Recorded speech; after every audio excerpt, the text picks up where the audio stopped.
किस प्रकार सखाओं के साथ परिवेष्टित होकर कृष्ण हाथ में बड़े सुंदर वेणु को धारण कर रखकर अपने होठ पे बस लगाने ही जा रहे हैं। इतने में गोपियों को ईर्ष्या आती, इतने में सारे गोपी लोग ईर्ष्या करते हैं, अरे हमने गोप जन्म में हमारा जन्म हुआ, लेकिन इन वेणु का सौभाग्य तो देखो। हम लोग तो कहाँ बहाना करके बिक्रे तो कामा खिल गोप कन्या मुरारी पादार पिता चित्त वृत्ति, हमारा चित्त वृत्ति तो कृष्ण में है और हम लोग तो कृष्ण को दर्शन करने के लिए तरह तरह की बहाना करते रहते हैं।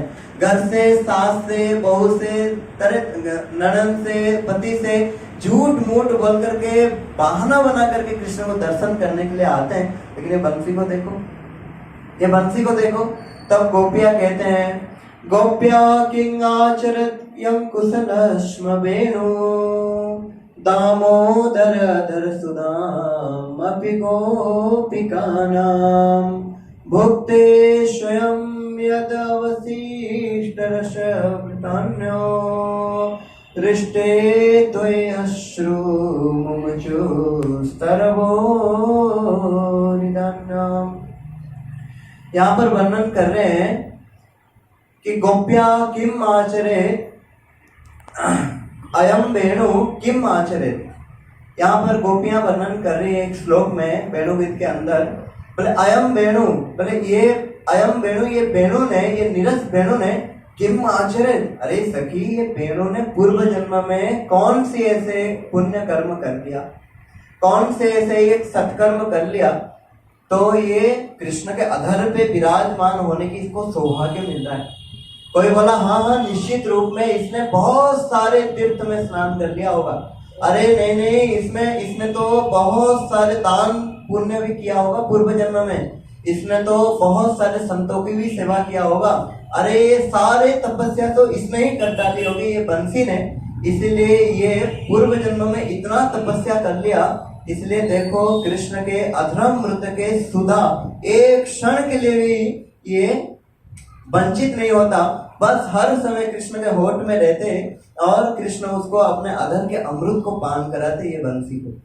एक गोपी ने बोले, अरे गोपी, अरे सखी, इसने कोई पुण्य नहीं किया, दान तपस्या व्रत इसने कुछ किया ही नहीं, अगर किया होता तो देखो ये स्थावर जन्म की, बोले इसका बांस कुल में जन्म कैसे हो गया, अगर पुण्य कर्म किया होता तो अच्छा कोई कुल में जन्म ग्रहण होता ना, ये तो देखो ये बांस कुल में जन्म ग्रहण कर लिया, अरे ये वृक्ष कुल में जन्म ग्रहण कर लिया, ये स्तवर जोनि में आ गया, बोले इसने निश्चित रूप में कोई पुण्य नहीं किया होगा। बोले एक गोपी टोक करके बोली, बोले देख सखी इसने तो पक्का पुण्य किया ही होगा। बोले कैसे? बोले देखो कृष्ण इसको इतना प्रेम करते हैं, बोले अपने से अधर का अमृत तो देते ही हैं, लेकिन एक क्षण के लिए भी अपने से दूर नहीं रखते, एक क्षण के लिए अपने से दूर नहीं रखते। बोले जब कृष्ण मैया के पास सोते हैं तो देखना कृष्ण हाथ में बंसी पकड़ करके सोते हैं, जब कृष्ण नंदालय से बाहर निकलते हैं बोले तब भी बंसी किसी ना किसी रूप में कृष्ण के साथ होते हैं। बोले जब कृष्ण गोचारण करते हैं तब ये क्या करते हैं, एक हाथ में तो डंडा है लेकिन बंसी को ठाकुर जी ने कंधे पर कांख पर दबा करके रखे हैं। बोले और तो और कृष्ण जब सखाओं के साथ खेल कूद करते हैं तब भी भैया अलग नहीं करते, बोले फेटे में बांध करके खोज करके रखते हैं, बोले हर समय इसको अपने साथ में रखते हैं। इसलिए ये बंसी ने बहुत पुण्य किया है। अब देखो हम लोग, विधाता ने हमको गोप जाति में जन्म दे दिया, हमें गोप जाति में जन्म दे दिया, जन्म देने पर क्या है, हमें बना दिया गोपी, और गोपियों का मर्यादा होता है, मर्यादा हम उल्लंघन कर नहीं सकते, लेकिन इससे अच्छा तो ये बांस बन जाए, ये बंसी बन जाए, एक क्षण के लिए भी कृष्ण जिनको अलग नहीं करते। हमें देखो हम सेवा से वंचित नहीं हो पा रहे हैं और कृष्ण उसको जबरदस्ती अपने सेवा में लगा रही है, इसलिए हमें बांस बनना सर्व उत्कृष्ट जन्म लग रही है। इतने में एक गोपी बोली, बात तो सही कह रही है, लेकिन एक बात है, बोले इसने हमारे सारे अधिकार को ही छीन लिया है। बोले कैसे? बोले दामोदर अधर सुधाम अपि गोपिकानाम, बोले दामोदर अधर सुधाम अपि गोपिकानाम, अरे ये दामोदर के जो अधर सुधा है, इनका जो सुधा रूपी जो इनके जो होठ के जो अमृत है ये गोपियों का ये तो ही हक है। बोले कैसे? बोले देखो, बोले हे सखी ये गोपियां गोप जन्म में जन्म हुए हैं और कृष्ण भी किस कुल में आए हैं बताओ? बोले गोप कुल में कृष्ण आए हैं, गोपियां भी गोप कुल में आए। बचपन से हम कृष्ण को देख रहे हैं, कभी कृष्ण हमारे घर माखन चोरी करने आते हैं। जब से कृष्ण ब्रज में आए हैं तब से हम यहाँ तक कि कृष्ण के जन्म उत्सव से लेकर के आज तक हम कृष्ण के साथ रहकर आए हैं। लेकिन देखो तो कृष्ण गोप कुल में जन्म हुए, हम लोग गोपी, लेकिन सारे अदर के अमृत इस बांस को पिला दिया, सब कुछ इस बांस को पिला दिया। और तो और इनका नाम दामोदर।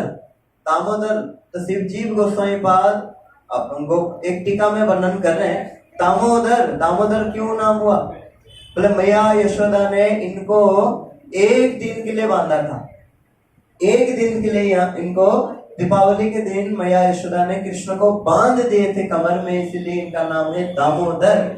लेकिन राधा रानी के प्रेम में, ब्रज गोपी के प्रेम में ये हर समय बंधे होते हैं, इसलिए इनका नाम राधा दामोदर। बोल राधा दामोदर लाल की जय। ये तो ब्रज गोपियों के प्रेम में हर समय बंधे रहते हैं। अरे गोपी ये तो हमारे प्रेम में बंधे होना चाहिए, इसलिए इनका नाम दामोदर। लेकिन देखो लग रहा है इनका दामोदर नाम को ये उल्टा कर दिया ये बांस ने। बोले ये दामोदर नाम को उल्टा कर दिया, ये बांस ने कृष्ण को रज्जु से बांध दिया है अपने प्रेम से, तभी तो नहीं छोड़ रहे ना। ये बांस ने क्या किया, कृष्ण को अपने प्रेम के रज्जु में बांध दिया है। और दामोदर नाम इसलिए है, जीव गोस्वामी दूसरे भाग में कहते हैं दामोदर नाम लोगे ना कृष्ण झट भाग के आ जाएंगे, प्रेम से बंधे हुए ना, इसलिए कृष्ण झट भाग करके आ जाएंगे।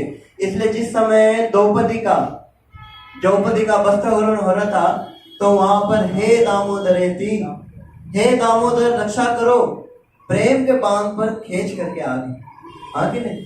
तो बता रहे हैं राधा रानी ने ये दामोदर, राधा रानी के प्रेम से रस्सी से बंधे हुए हैं, इसलिए इनका नाम दामोदर है।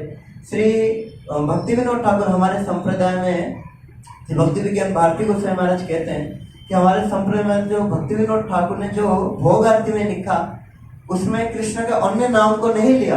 उसमें बोलते हैं कि बेला हेलो दामोदर ऐशय खन भोग मंदिर वसी करह भोजन।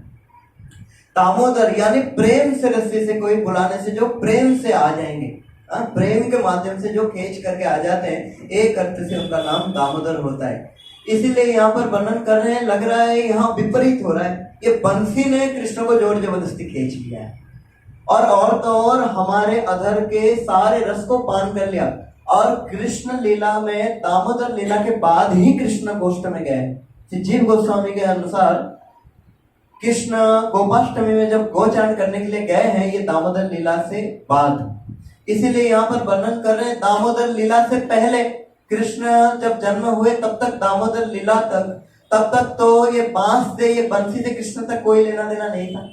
अब जब से दामोदर लीला हुआ है, जब से उसके बाद ही ये मानो जब गोचारण करने के लिए गए हैं तब इनसे संबंध आया। और थोड़े दिन के संबंध में हमारा 4 साल का संबंध और इसका 4 दिन का संबंध है भैया। और इतने में सारे रस को पी लिया, सारे रस को इसने पी लिया।